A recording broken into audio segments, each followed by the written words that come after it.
Bonjour chers invités, bienvenue sur le plateau d'échange de la 12e édition du Festival sur le Niger. Ce matin, vous étiez en rencontre. Alors, sur quoi était basée cette rencontre entre acteurs culturels?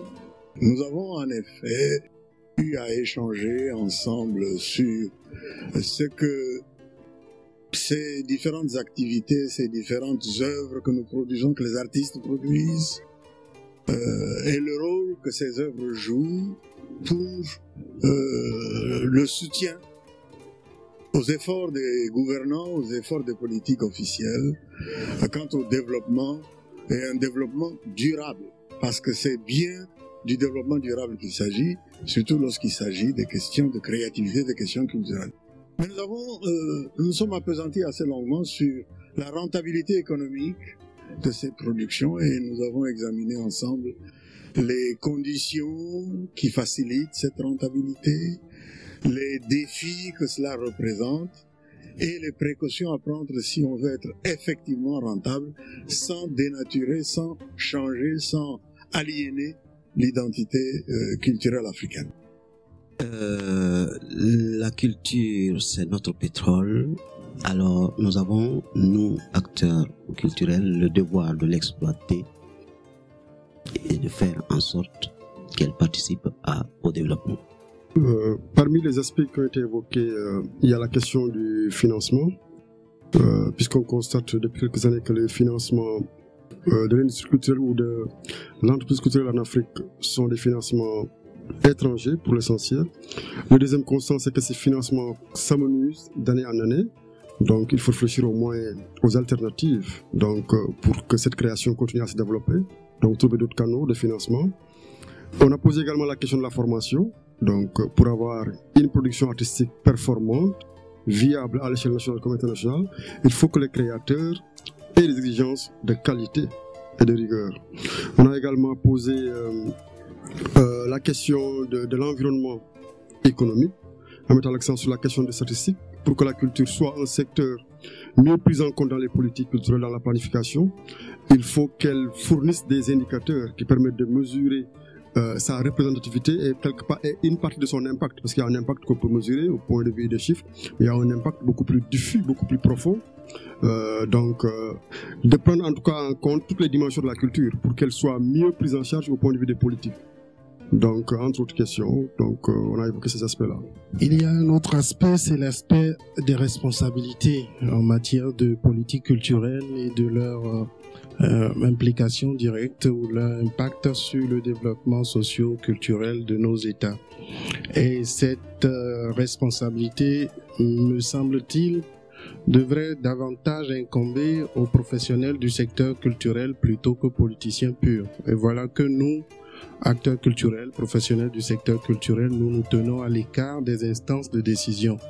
Or, sans les décisions politiques, sans la volonté politique, sans l'appropriation d'une vision politique par les acteurs politiques, cette culture-là ne saurait s'épanouir, s'émanciper ou se développer. Donc, d'où la demande de s'impliquer davantage dans l'arène politique pour impacter les décisions, pour peser sur les décisions et favoriser l'émergence des acteurs et l'émergence de vraies politiques culturelles adaptées aux besoins de terrain.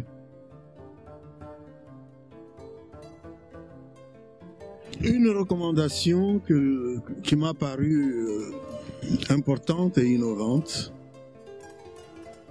c'est celle d'associer les pouvoirs traditionnels, les traditionnels de la culture, les laisser pour compte dans les villages, à nos réflexions sur la culture. Parce qu'en effet, la culture, elle émane du peuple, elle doit rentrer au peuple. Et assez souvent, les intellectuels se retrouvent entre spécialistes et discutent même des questions du public. On a estimé qu'il était bon qu'à l'avenir, on puisse veiller à ce que ces détenteurs de la tradition, ces initiateurs, ces véritables propriétaires de la culture, participent aux discussions et contribuent aux conclusions que les spécialistes sont appelés à tirer des différentes discussions. Mais je me suis rendu compte que les pratiques sont assez diverses parce que dans un certain nombre de pays de l'Afrique australe, à partir desquels j'opère, c'est une pratique très courante. Donc une autre recommandation, c'est par rapport au financement, de trouver des financements alternatifs, notamment en s'ouvrant au secteur privé, que le secteur culturel s'ouvre à l'entreprise privée, puisse davantage s'impliquer en termes de mécénat par rapport à la création.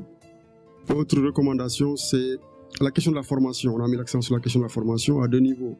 Le développement de la formation professionnelle, de grandes écoles de formation qui sont capables de sortir une élite culturelle, mais également la prise en compte de l'éducation artistique dans l'école publique, notamment dès le début, dès l'élémentaire, dès le moyen secondaire général.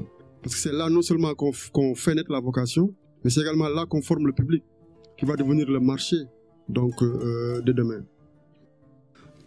Une autre recommandation, c'est par rapport à l'environnement juridique également. Donc, que les acteurs se mobilisent pour rendre l'environnement juridique conforme à l'évolution sociale et économique de leur société.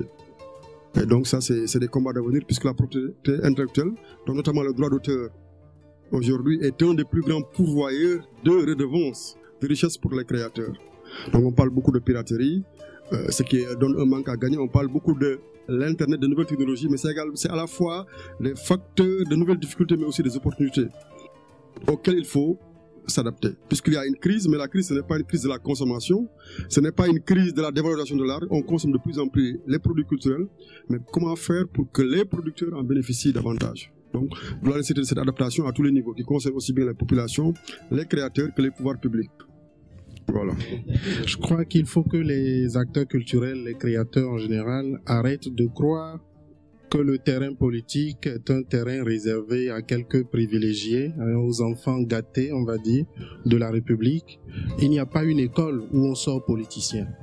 Donc, si les banquiers, les économistes, les commerçants, les entrepreneurs peuvent rentrer au gouvernement, un créateur aussi peut rentrer au gouvernement. Il faut s'impliquer. Il faut occuper le terrain politique, il faut peser dans les débats politiques parce que les meilleures idées viennent aussi des créateurs. Donc voilà, s'impliquer dans la politique pour après devenir ne serait-ce qu'un interlocuteur de qualité pour ses collègues et peser sur les décisions politiques.